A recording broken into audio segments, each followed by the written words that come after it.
నేను ఇప్పటి వరకు చూసి ఉండలేదు. ఇప్పుడు ఇక్కడికి వచ్చాను కాబట్టి నేను పొగడడం కాదు, నేను యథార్థాన్ని మనవి చేస్తున్నాను. ఇలా పశ్చిమాభిముఖమై ఉండడం, లక్ష్మీ సహితుడై ఉండడం, సముద్ర తీరంలో వెలిసి ఉండడం, ఎన్నో పర్యాయములు ఆపదలను గట్టెక్కించి తన యొక్క రక్షణ శక్తిని తానే నిరూపించుకుని ఉండడం, ఇవన్నీ నరసింహస్వామి వారి యందు ఉన్నటువంటి విశేషమైన విభూతులు.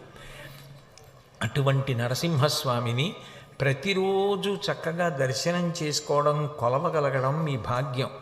సాధారణంగా లోకంలో ఎట్లా ఉంటుందంటే, ఏవి అత్యంత శక్తివంతమైన ప్రదేశములో వాటిని చేరడం కొంచెం కష్టంగా ఉంటుంది, అంత తేలికగా ఉండదు వాటిని చేరుకోవడం. బహుశः ఇదే జిల్లాలో ఇవి ఇంత దూరంగా ఉన్న కారణం చేత అంత తేలికగా అందరూ రావడం సాధ్యం కాదు.